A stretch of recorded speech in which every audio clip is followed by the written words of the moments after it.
নমস্কার বন্ধুরা, কেমন আছো তোমরা সবাই? আশা করছি সবাই ভীষণ ভালো আছো। তো দেখতে পাচ্ছ পুজোর অনুষ্ঠান চলছে। হ্যাঁ, এটা হচ্ছে জেঠিমা শাশুড়ির বাড়িতে পুজো ছিল। তো এটা মানদের পুজো ছিল। তো সকাল সকাল স্নান সেরে চলে গেছিলাম জেঠিমা শাশুড়ির বাড়িতে। আর এদিকটা দেখো ভোগের রান্না হচ্ছে, শুরু হয়ে গেছে অলরেডি। আমি গিয়ে দেখছি। তো আমি যখন পৌঁছাই তখন বাজে 10:30। আর এদিকে আমি গিয়ে সবাই হাতে হাতে করছিল, তো আমি গিয়ে বললাম যে দাও আমি কিছু করে দিই। তো প্রদীপগুলো একটু সাজিয়ে দিয়েছিলাম, জাস্ট, আর কিছুই করিনি। তার আগেই সব কাজ হয়ে গেছিলো। তো ভোগে রান্নার জন্য আলাদা লোক রাখা হয়েছিল।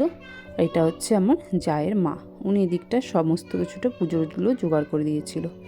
তো আমি এসে দেখছি মোটামুটি সবই হয়ে গেছে, কোনো কিছুই বাকি নেই। তো যাই হোক, পুজো শুরু হয়ে গেছে, ঠাকুরমশাইও চলে এসছেন। তো ওরা সবাই হাতে হাতে গুছিয়ে দিচ্ছিল, আর আমি এদিকটায় বসে একটু ছবি টবি তুলে নিয়েছিলাম। তো যাই হোক, পুজো যখন শুরু হয়ে গেছে, পুজো শুরু হলেও কিন্তু কম কাজ থাকে না। তো সবাই আসছে, ঠাকুর প্রণাম করছে। আর কালী পুজো মানেই হচ্ছে অনেকটা সময়ের ব্যাপার। তো যাই হোক, এদিকে প্রদীপগুলো কিন্তু পুজোর অনেকটাই হয়ে গেছে। আর এদিকে আমরা 108টা প্রদীপ সবাই মিলে জ্বালিয়ে দিয়েছিলাম। সব প্রদীপগুলো জ্বালানোর পরে কত সুন্দর লাগছিল দেখতে।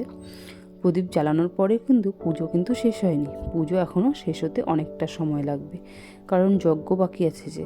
আর তারপরে আরও অনেক কাজ আছে, কারণ মানদের পুজো, এটা ঠাকুরটা কিন্তু আজকে পুজো হয়ে আজকেই ভাসান বিসর্জন দিতে হয়, এটাই হচ্ছে নিয়ম। তো প্রদীপগুলো কিছুতেই জ্বালানো যাচ্ছিল না, খুব সমস্যা হচ্ছিল।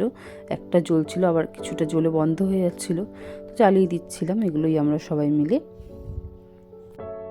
দিনটা বেশ ভালোই কেটেছিল, কারণ বাড়িতে যখন পুজো হয় তখন বাড়িতে কিন্তু সব আত্মীয়রা কিন্তু আসে। তো ওই কারণে যখন সবাই আসে গল্পটাও কিন্তু ভীষণ ভালো হয়, আর মজা আড্ডা তো থাকেই সাথে। তো এদিকটা দেখো সব কিছু পুজো হয়ে গেছে, এদিকটা সব সরিয়ে দেওয়া হচ্ছে, কারণ কি এখানে এখন যজ্ঞ হবে। আর ঠাকুরঘরটা যেহেতু ছোট, তো একজনের বেশি দুজনে ঢোকা যাচ্ছিল না, ছোট নয় ঠিক, দরজাটা ঠিকভাবে দেওয়া ছিল না আর কি, এটাই। তো যাই হোক, এদিকে ঠাকুরমশাইয়ের অর্ধেক পুজো করে নিয়েছে, আর এদিকে আমরা সবাই একসাথে বসে গল্প করছিলাম আর পুজোও দেখছিলাম। বেশ ভালো লাগছিল, সময়টা খুব সুন্দর কেটে যাচ্ছিল। আর বাড়িতে পুজো হলে তো আলাদাই একটা আনন্দই লাগে মনে। তো যাই হোক, এদিকে বাড়িতে মা এসছেন বলে কথা। তো যাই হোক, সমস্ত কিছু গোছানো হয়ে গেছে। এদিকে এখন ঠাকুরমশাই বসবে যজ্ঞে, হোমযজ্ঞে। তো এদিকে আরতির আঁচ দিয়ে দিচ্ছিল সবাইকে। আর দেখো, এদিকে যজ্ঞ মোটামুটি শুরু হয়ে গেছে। আমরা কেউ ভেতরে ঢুকতে পারছিলাম না, কারণ দরজাটা পজিশনটা ঠিকভাবে ছিল না বলে। তো যাই হোক, এখানে যজ্ঞটা সুন্দরভাবে শেষ হয়ে গেছে। তারপরে চলে এসেছিলো লোকজনের ভিড় খাওয়া দাওয়ার জন্য। দুপুরে যেহেতু সমস্ত ব্যবস্থা ছিল, তো লোকজন একে একে চলে আসতে শুরু করেছে।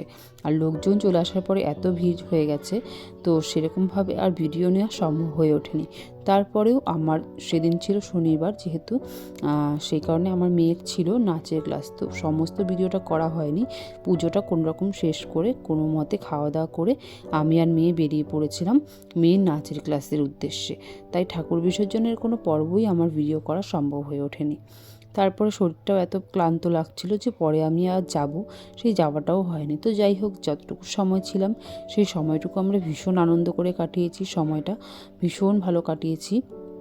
তো দেখো ঠাকুরটা কেমন হয়েছে তোমরা সবাই কমেন্ট করে জানিও কিন্তু।